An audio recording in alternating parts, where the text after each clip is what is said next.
அதுவே அதற்கு கிரயம் என்று அல்லாஹ் சொன்னான். ஆச்சரியப்பட்டு போய்விட்ட அந்த மனிதன் சொல்கிறான், ரஹ்மானே, அவனை நான் மன்னித்து விட்டேன் என்று சொன்ன போது அல்லாஹ் சொன்னான், ஹுத் யத அஹீக், உன்னுடைய சகோதரனுடைய கையை பிடித்துக்கொள், அவனையும் சேர்த்துக் கொண்டு அந்த சொர்க்க மாளிகைக்குள் நுழையில் என்று ரப்புல் ஆலமீன் அல்லாஹ் ஜல்ல ஷானஹு வ தஆலா அந்த மனிதனுக்கு சொல்கிறான்.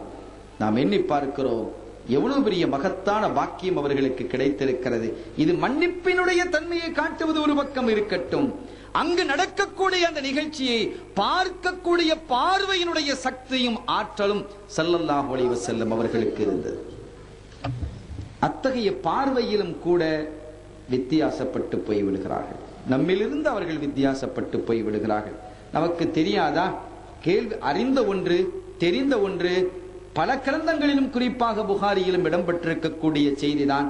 ஸல்லல்லாஹு அலைஹி வஸல்லம் அவர்கள் பத்ர் யுத்தம் நடந்து முடிந்ததற்கு பிறகு அங்கிருக்கக்கூடிய இறந்து போய்விட்ட, செத்து போய்விட்ட காவிர்களை எல்லாம் ஒரு கலீபி பதர் அங்கிருக்கக்கூடிய ஒரு கிணற்று பகுதியிலே போட்டு மூடியதற்கு பிறகு சொன்னார்கள் ஸல்லல்லாஹு அலைஹி வஸல்லம் அவர்கள், ஒவ்வொருத்தருடைய பெயரையும் சொல்லி, நீங்கள் எல்லாம் அல்லாஹ் வாக்களித்ததை பெற்றுக் கொண்டீர்களா? ஹல் வஜத்தும் மா வஅத ரப்புக்கும், அல்லாஹ் உங்களுக்கு வாக்களித்ததை, உங்கள் இறைவன் உங்களுக்கு வாக்களித்ததை நீங்கள் பெற்றுக் கொண்டீர்களா?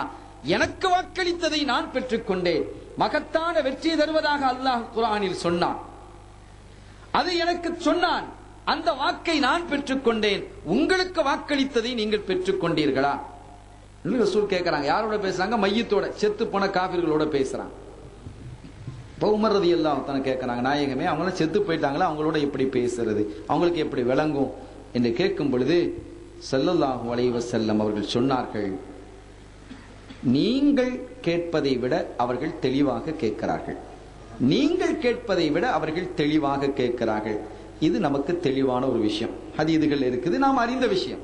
எங்கே நாம் சிந்தித்து பார்க்க வேண்டிய ஒன்று, அந்த புதைகுழிக்குள் இருக்கக்கூடிய அந்த காவிர்கள் சடலங்கள் கேட்கிறது என்பதும் நபிகளுக்கு தெரிகிறது. அந்த கேட்பதனுடைய அளவிலும் கூட வித்தியாசம் இருக்கிறது என்பதும் அவர்களுக்கு தெரிகிறது. நீங்கள் கேட்பதை விட அவர்கள் தெளிவாக கேட்கிறார்கள் என்றால் நம்மை விட அவங்களுக்கு தெளிவாக விளங்குது. அவர்களுடைய கேள்வி புலனினுடைய அளவையும் கூட ரசூல் தெரிந்து வைத்திருக்கிறார்கள். அந்த அளவிற்கு ஞானம் இருந்தது, அந்த அளவிற்கு பார்க்கக்கூடிய பார்வையும் இருந்தது, கேட்கும் சக்தியும் ரசூல் ஸல்லல்லாஹு அலைஹி வஸல்லம் அவர்களுக்கு இருந்தது என்பதை இந்த செய்திகள் நமக்கு வரிசைப்படுத்தி காட்டும். ஆக ரசூலுல்லாஹி ஸல்லல்லாஹு அலைஹி வஸல்லம் அவர்களுடைய அற்புதங்கள் என்ற தலைப்பில் இதுவரை நாம் பேசவில்லை. அந்த செய்திகள் இனிமேல் இருக்கிறது. அவர்களே ஒரு அற்புதம் என்பதைத்தான் இந்த செய்திகள் எல்லாம் நமக்கு பலப்படுத்தி காட்டுகிறது, உறுதிப்படுத்தி காட்டுகிறது. உன்னதமான பல செய்திகள் இருக்கிறது, நமக்கு தெரியாதா? கண்மணி நாயகத்தினுடைய பார்வையை பற்றி உயர்ந்த செய்திகள் சொல்வதாக இருந்தால் அதற்கு மேலால் ஒரு செய்தி இல்லை. அல்லாஹ் சொல்லி காட்டுவான். மிஅராஜினுடைய நேரத்தின் போது சித்ரத்துல் முன்தஹாவை தாண்டி செல்லக்கூடிய ஆற்றல் எனக்கு இல்லை என்று ஜிப்ரீல் அலைஹிஸ்ஸலாம் அவர்கள் குறிப்பிட்ட போது அங்கிருக்கக்கூடிய ஒளி திரைகள் 50,000-70,000 ஒளி திரைகளையும் கடந்து ரசூல் ஸல்லல்லாஹு அலைஹி வஸல்லம் ஒளிவே உருவானாகிய அல்லாஹ்வை, அந்த நூரை அவர்கள் தரிசித்தார்கள். மூசா நபி அலைஹிஸ்ஸலாம் அவர்களுடைய பார்வை கூர்மையான பார்வை. அது இன்ன மூசா லயந்துரு இலா நம்லத்தின் சௌதா ஃபீ லைலத்தின் லல்மா அலல் ஹஜர். ஒரு இருட்டு நாளையில், இருட்டு இரவில், அமாவாசை இரவு, சந்திரன் இல்லாத ஒரு இரவு, அந்த இரவில் 30 மைல்களுக்கு அப்பால், மின் ஸலாதீன ஃபர்ஸக், 30 மைல்களுக்கு அப்பால் ஒரு கருத்த பாறையில், கருத்த இரவில் ஒரு கருத்த இரும்பு ஊர்ந்து செல்வதாக இருந்தால் அதை பார்க்கும் சக்தி மூசா நபிக்கு இருந்தது.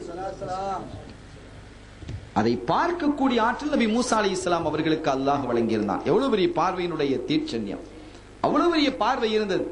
அந்த மூசா நபி அலைஹிஸ்ஸலாம் அவர்களால் இறைவனை அல்ல, இறைவனுடைய ஒளியின் பிரதிபலிப்பை கூட பார்க்க முடியாமல் போய்விட்டது. ஃபஹர்ர மூசா ஸாயிகா. அல்லாஹ் சொல்கிறான், நான் உன்னை பார்க்கணும், அரினி, நீ என்ன காட்டு, உன்னை காட்டு எனக்கு, நான் உன்னை பார்க்கணும் ரஹ்மானே என்று அல்லாஹ் இடத்துல கேட்கிறாங்க மூசா நபி. காலலந்தராணி, நீங்க இப்பெல்லாம் பார்க்க இயலாது என்று அல்லாஹ் சொல்றான். அப்படியே பார்க்க உலாக்கி நிந்துரையில் ஜபல், அப்படி பார்க்கணும்னு உங்களுக்கு ஆசை இருந்தா அந்த ஜபலை பாருங்க, மலையில பாருங்க. இன்னும் தன்னுடைய தஜல்லியாத்தை பிரதிபலிக்க செய்கிறான், தன்னுடைய நூறானியத்தை அந்த ஒளியை அந்த மலையின் மீது பாய்ச்சுகிறான். அது கருகி போயிடுச்சு, முடியலதால தாங்க முடியல. ஃபகர்ர மூசா சாயிகா, நபி மூசா அலைஹிஸ்ஸலாம் அவர்கள் மயக்கமுற்று கீழே விழுந்து விட்டார்கள். அவர்கள் மயக்கம் தெளிவதற்கு கூட பல நாளாகிவிட்டது என்று தப்சீர் சொல்லி காட்டும்.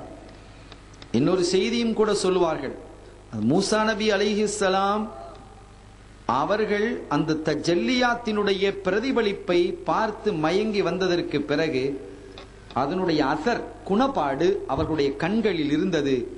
அந்த கண்ணை பார்த்த பலரும் கூட மயங்கி விழுந்தார்களாம். அந்த கண்ணை பார்த்த மூசா நபி அலைஹிஸ்ஸலாம் அவர்கள் அல்லாஹ்வை பார்க்கவில்லை, அல்லாஹ்வினுடைய ஒளியை பார்க்கவில்லை, அதனுடைய பிரதிபலிப்பை பார்த்தார்கள். அந்த பிரதிபலிப்பை பார்த்த அந்த கண்ணை பல நாட்களுக்கு பிறகு அந்த பிரதிபலிப்பை கூட பார்க்க முடியாமல், பிரதிபலிப்பை பார்த்த கண்களை கூட பார்க்க முடியாமல் பலர் மயங்கி விழுந்த செய்தியும் தப்சீர்களில் பதிவு செய்யப்பட்டிருக்கிறது.